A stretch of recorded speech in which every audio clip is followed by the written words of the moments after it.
निवेदन कर रहा हूं कि एक पंचायत हालात को देखते हुए आजादी पर हमारे अधिकारों की भारी कटौती की वजह से और हमारे दलित पिछड़ी जाति के लोगों का गहरा शोषण मौजूदा हालात में सरकार की अनदेखी से जो हो रहा है, इस पर जागने की जरूरत है या नहीं? एक पंचायत करने की जरूरत है या नहीं? यह प्रस्ताव और कार्यक्रम होते रहेंगे, पंचायत सम्मेलन डेमोन्स्ट्रेशन चालू होंगे, विरोध होगा तो सरकार की नींद भी उठेगी, जगेगी, नहीं तो सरकार नहीं जगेगी। तुम सोते रहना, सरकार तुम्हारा ठीक हिसाब किताब कर देगी। कंडेरा जी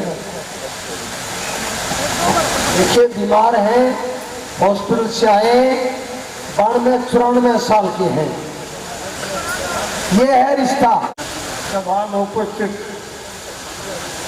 हमारे साथी सुरेंद्र जी, वीर सिंह जी, अमरीश गौतम जी, जय किशन जी और मेरे सारे साथी बहनों, प्यारे बच्चों, आज बड़ा नाजुक वक्त है और इस वक्त पर दलितों को इकट्ठा होना ही पड़ेगा। अगर दलित एक मंच पर आकर बुराई का विरोध नहीं करेंगे तो बुराई बढ़ती जाएगी, बुराई अपना रूप लेती रहेगी। बुराई को दबाने के लिए अच्छाई की जरूरत है। हम कोई भावुकता में कदम नहीं उठा रहे। जो लोग भावुकताओं में गरीब का गला दबाना चाहते हैं, हम उसका विरोध कर रहे हैं। गरीब का गला ना दबाया जाए, कानून को अपने हाथ में ना दे, कानून को दबाया ना जाए, कानून को अपना काम करने दे। जिसने जैसा किया है वैसे ही उसको सजा मिलनी चाहिए।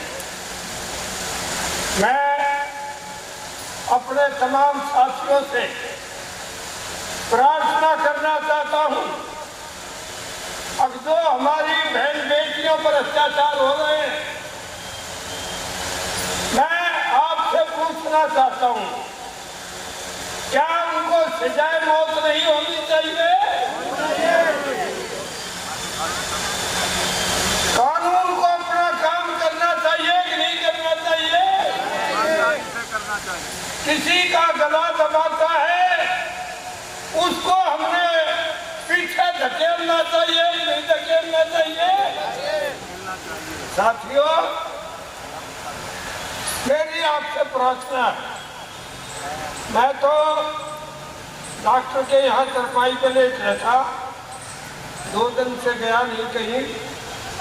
भाई जय किशन ने कहा अपना आना है तो मैं यहाँ पहुँचा हूँ। मैं आप लंबा नहीं बोलना चाहता, मैं आपसे यही प्रार्थना करता हूँ, अब दलितों एक हो जाओगे तो जिंदा रहोगे, एक नहीं हुए तो कोई अधिकार नहीं देगा आपको। आपके अधिकार का हमला हो रहा है, आपके अधिकार को दबाया जा रहा है और जो अधिकार मिला है उसको छीना जा रहा है। इसलिए आज इकट्ठा होने की जरूरत है। अगर हम इकट्ठा नहीं हुए तो जुल्म करने वाले आदमी आगे बढ़ेंगे और आगे बढ़कर आपकी बहन बेटियों की इज्जत लूटेंगे। इसलिए मेरी आपसे प्रार्थना है इकट्ठे हो जाओ और इकट्ठे होकर इस बुराई का मुकाबला करो। ये मेरी आपसे प्रार्थना है। मैं लंबा बोलना भी नहीं चाहता क्योंकि शरीर काम नहीं कर रहा। पंचायत तो होनी चाहिए, लोगों को जागरूक करना चाहिए और ज्यादातर लोगों की कुछ ड्यूटी लगाकर अपने भाइयों को हमने इकट्ठा करना चाहिए। ये मेरी आपसे प्रार्थना है और इसी के बाद मैं आप सबका धन्यवाद करता हूँ। जय गुरुदेव, जय भीम। मेरा जी हमारे समाज के वरिष्ठ सामाजिक कार्यकर्ता, आप बीमारी की हालत में अस्पताल से सीधे समाज की पीड़ाओं में यहाँ साझेदार होने के लिए शामिल हुए, हमें आशीर्वाद देने के लिए शामिल हुए। आपने इसी बात पे जोर दिया कि भाई ना तो वाल्मीकि समाज अकेला लड़ सकता है इन जालिमों से, और ना ही चमार जाटव अकेले लड़ सकता, ना खटीक अकेले लड़ सकता, कोई भी अकेले नहीं लड़ सकता। शोषण का पहिया तेजी से घूम रहा है और हम अकेले ये बैनर बना के अकेले जो जातियों की लड़ाई लड़ने का काम कर रहे हैं शोषण के खिलाफ, इससे कुछ बनना नहीं। हम लोगों को अपनी लड़ाई को छोटी नहीं करना है, हम लोगों को अपनी लड़ाई को सीमित नहीं करना है, हमें अपनी लड़ाई को व्यापक रूप देना है जिससे उसके कुछ नतीजे आ सके। तो आपने इसी बात पे जोर दिया है कि सारी दलित जातियों को, अनुसूचित जातियों को और अनुसूचित जातियों की तरह ही पीड़ित अल्पसंख्यक समाज के लोगों को, पिछड़े वर्गों को एकजुट होना पड़ेगा और इन जालिमों का मुकाबला करना पड़ेगा जो दमनकारी नीतियां इस देश के अंदर लेके आ रहे हैं। तो मैं निवेदन करूंगा अगले वक्ता के रूप में, बिल्कुल अनुशासन के साथ उसी तरह 2 से 2 मिनट में बात रख लेंगे। इसीलिए आर जोशी जी जो हमारे वरिष्ठ सामाजिक कार्यकर्ता है, जोशी जी, और समता सैनिक दल के माध्यम से दिल्ली के अंदर बड़ा काम करते रहे हैं और मुझे लगता है अभी भी कर रहे होंगे, श्री आर जोशी जी। तथागत भगवान बुद्ध, बाबा साहब, भगवान वाल्मीकि, संत श्रोमणी गुरु रविदास जी, कबीर जी और मंच पर सभी विराजमान संत महापुरुष इस सभा में प्रेजेंट सभी श्रद्धेय साथी और विशेषकर भाई जय किशन जी, हमारे बीच में डॉक्टर उदितराज जी, सुरेंद्र सिंह जी, अमरीश गौतम जी, हिगान साहब और सभी हमारी माताएं बहनें और श्रद्धेय साथी जितने भी यहाँ हैं, उन सबको मैं बहुत बहुत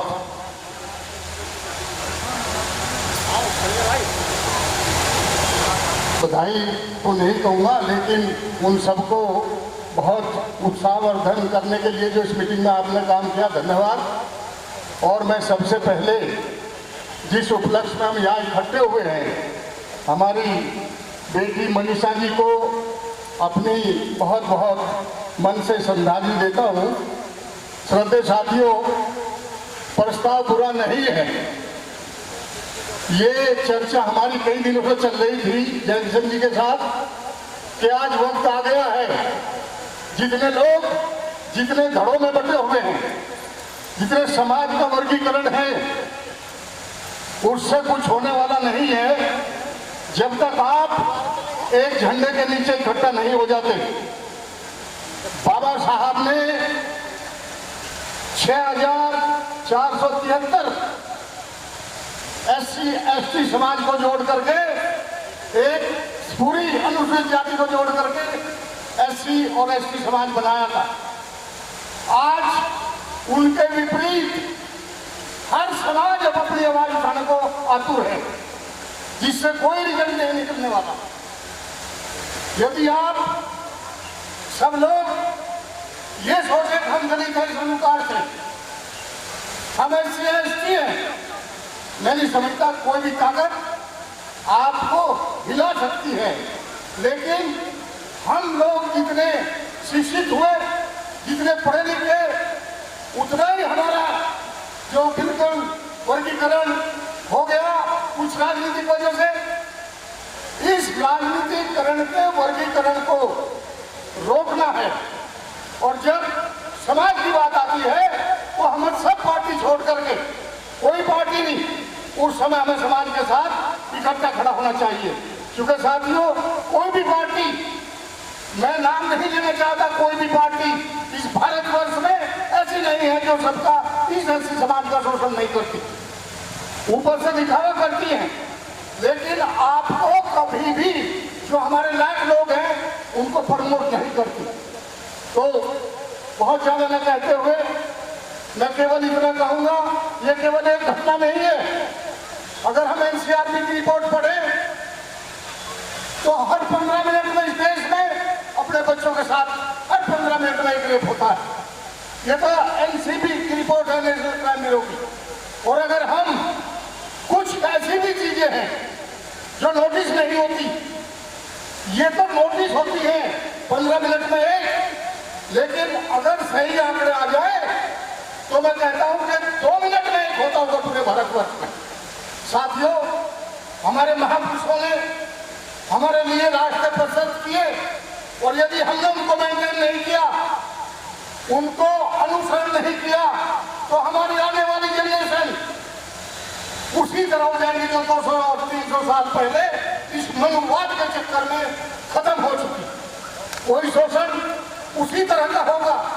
इसलिए मैं सबसे इस मंच के माध्यम से गुजारिश करता हूं कि सब लोग इकट्ठे होकर के, जितना दिल्ली और एनसीआर, जहां जहां जितने भी घटक बने हुए, जितने सामाजिक संगठन हैं और जो इवन पॉलिटिकल भी हैं, वो सब लोग समाज के लिए इकट्ठा हो जाए और अपने सिस्टम को छोड़ करके इन लोगों के विरुद्ध, जो इस व्यवस्था के विरुद्ध, जो व्यवस्था हजारों साल से हमें गुलाम रखती रही, हजारों साल से, उसी सिस्टम को ये दोबारा दोहराना चाहते हैं। और इससे निजात पाने के लिए हम लोगों को खड़ा होना पड़ेगा, यूनाइट होना पड़ेगा, और बाबा साहब के बताए हुए रास्ते पर, हमारे महापुरुषों के बताए हुए रास्ते पर चल करके हमें इन लोगों को जवाब देना होगा।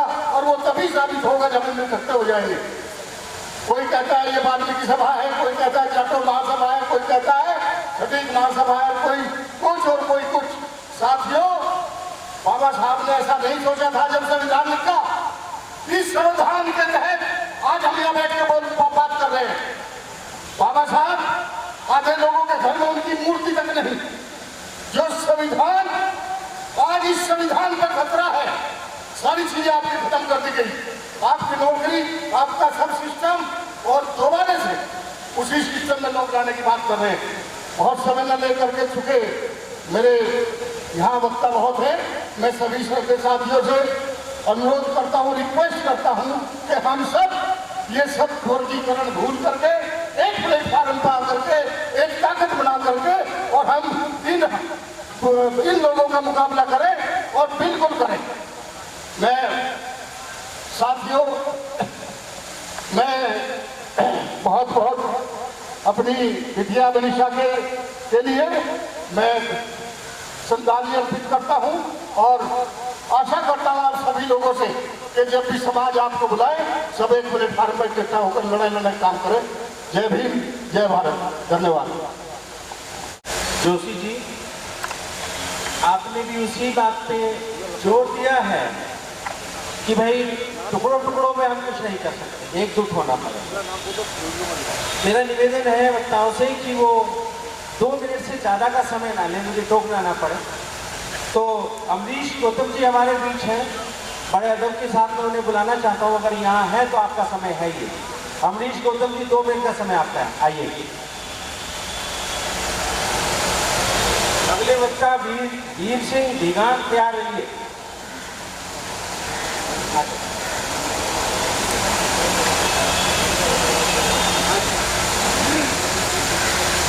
सभी मंचासीन हमारे साधु महात्माओं को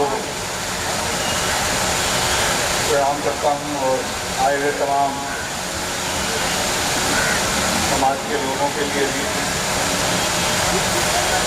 प्रणाम करता हूँ, नमस्कार करता हूँ। आज हम यहाँ पर एक ऐसे मसले पर इकट्ठा हुए हैं, आप सब जानते हैं